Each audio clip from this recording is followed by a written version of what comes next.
Hello student, success coaching classes में आपका स्वागत है। यदि आप चैनल में पहली बार आए हैं तो चैनल को सब्सक्राइब कर ले और बेल आइकन को ऑल में प्रेस कर ले ताकि आने वाले सभी वीडियो को नोटिफिकेशन टाइम पर मिल जाए। तो आज हम लोग डिस्कस करने वाले हैं क्लास 12 का हिस्ट्री का, जो आपका 31 अगस्त को वीकली टेस्ट होने वाला है। उसके लिए हमारा वीडियो का सेट 2 होने वाला है। तो सेट 1 अगर आप नहीं देखें तो सेट 1 जरूर देख लीजिएगा। तो आज हम लोग सेट 2 में डिस्कस करने वाले हैं ऑब्जेक्टिव प्लस सब्जेक्टिव दोनों चैप्टर नंबर 3 का बंधुत्व, जाति तथा वर्ग। इसको जो आरंभिक समाज जो है लगभग 600 ईस्वी से पूर्व 600 ईस्वी तक हुआ है, ठीक है ना। 600 ईस्वी पूर्व से 600 ईस्वी। आगे देखते हैं इसका मोस्ट इम्पोर्टेंट क्वेश्चन। देखिए क्या यहाँ पर बोला, जो संस्कृत ग्रंथों में कुल जो शब्द का प्रयोग किसके लिए किया गया है। संस्कृत ग्रंथ में कुल शब्द का प्रयोग किसके लिए किया गया है। परिवार के लिए, जाति के लिए, बांधव के लिए, या इनमें से कोई नहीं। तो याद रखिए परिवार के लिए किया गया। आगे देखिए महाभारत की रचना किसने की। मनु, वेद व्यास, वाल्मीकि, या फिर इनमें से कोई नहीं। तो याद रखिए महाभारत की रचना जो किया वेद व्यास ने किया है। किसने किया। वेद व्यास ने किया। आगे देखिए महाभारत का युद्ध कितने दिनों तक चला था। 10 दिन, 15 दिन, 14 दिन, 18 दिन। तो याद रखिएगा 18 दिन तक चला था। महाभारत कालीन समाज का स्वरूप कैसा था।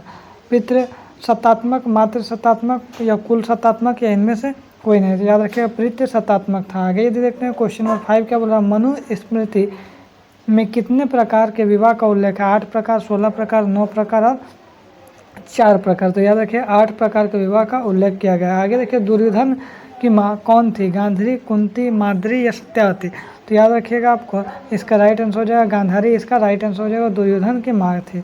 आगे देखिए मानव के संपूर्ण जीवन में कितने भागों में बांटा गया है। तो ये 5 भाग, 4 भाग, 3 भाग या फिर 9 भाग। तो याद रखिएगा 4 भाग में बांटा गया। आगे यदि हम लोग देखते हैं क्वेश्चन नंबर 8 क्या बोल रहा है। महाभारत की रचना किस भाषा में हुई है। संस्कृत, पाली, या प्राकृत, या फिर हिंदी। तो याद रखिए इसका राइट आंसर हो जाएगा हमारा ऑप्शन नंबर ए, संस्कृत भाषा में महाभारत की रचना हुआ। आगे देखते हैं क्वेश्चन नंबर 9 क्या बोल रहा है। पुराणों की संख्या कितना है। तो याद रखिए पुराणों की संख्या 15, 18, 12, 10। तो याद रखिएगा 18 पुराणों की संख्या। महाभारत का फारसी अनुवाद का क्या है। राजमनामा, या महाभारत नाम, या ग्रंथनामा, इनमें से कोई नहीं। तो याद रखिए इसका राइट आंसर हो जाएगा राजमनामा हो जाएगा। आगे देखते हैं क्वेश्चन नंबर 11 क्या बोल रहा है। मृच्छकटिकम के लेखक का नाम बताइए। शूद्रक, विष्णुगुप्त, हलधर, या इनमें से कोई नहीं। तो याद रखिए इसका राइट आंसर हो जाएगा शूद्रक हो जाएगा। आगे देखिए इसका हम लोग अब सब्जेक्टिव क्वेश्चन का देखेंगे क्या क्या सब्जेक्टिव क्वेश्चन है। देखिए सबसे पहला क्वेश्चन क्या, महाकाव्य से आप क्या समझते हैं।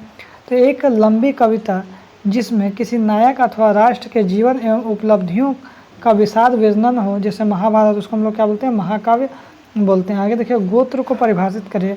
तो गोत्र जो प्राचीन मानव समाज द्वारा बनाए गए रीति रिवाज का हिस्सा है, जो यह निश्चित करता है कि एक व्यक्ति किस पूर्वज का संतान है। आगे देखिए स्त्री धन से आप क्या समझते हैं।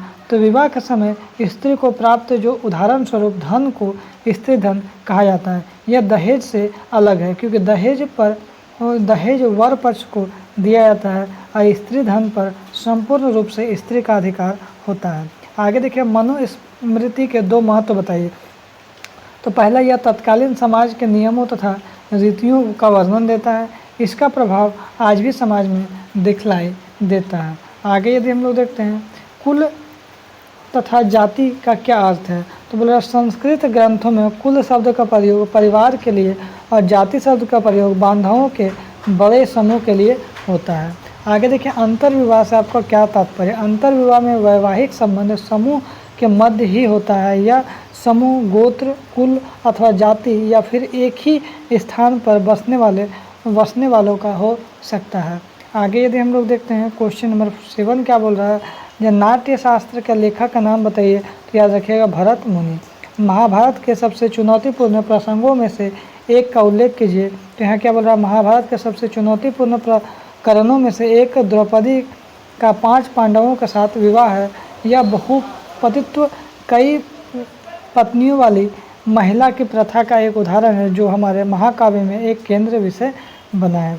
धर्मशास्त्रों के अनुसार ब्राह्मणों को 2 आदर्श व्यवसायों का उल्लेख कीजिए। तो धर्मशास्त्र के अनुसार ब्राह्मणों को 2 आदर्श व्यवसाय इस प्रकार है, वेद पढ़ना और पढ़ाना, यज्ञ करना और उपहार प्राप्त करना।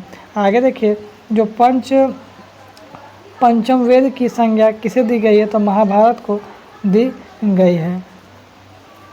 आगे देखिए क्या है बोल रहा है, स्पष्ट कीजिए कि विशिष्ट परिवारों में प्रीतिवांशिकता क्यों है। तो याद रखिए उपयुक्त वांशिकता का आशय है कि वंश परंपरा से जो पिता के बाद पुत्र, फिर पौत्र और फिर प्रपौत्र इत्यादि से चलता आता है। विशिष्ट परिवार में मुख्य वस्तुतः शासक एवं संपन्न परिवार शामिल होते हैं। ऐसे परिवार में प्रीत्य वांशिकता निम्नलिखित 2 कारणों से होती है। पहला आपको कारण यहाँ होता है वंश परंपरा को नियमित रखने हेतु धर्म सूत्रों की माने तो वंश को पुत्र ही आगे बढ़ाते हैं, अतः सभी परिवारों का कामना पुत्र प्राप्ति की है। यह तथ्य ऋग्वेद में मंत्रों से स्पष्ट होता है कि इसमें पिता अपनी पुत्री के विवाह के समय इंद्र से उसके लिए पुत्र की कामना करता है। आगे यदि देखते हैं, उत्तराधिकारी संबंधी विवाद से बचने हेतु विशिष्ट परिवारों का माता पिता नहीं चाहते थे कि उनके बाद उत्तराधिकारी को लेकर किसी प्रकार का झगड़ा हो।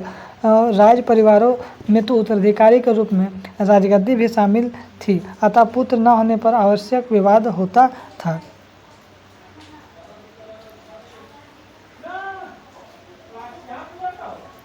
इसका नेक्स्ट जो वीडियो आएगा उसमें आपको और भी क्वेश्चन करवाया जाएगा। तो यदि आपको वीडियो अच्छा लगे तो लाइक शेयर एंड सब्सक्राइब जरूर करें। फिर मिलते हैं नेक्स्ट वीडियो में। Thank you so much.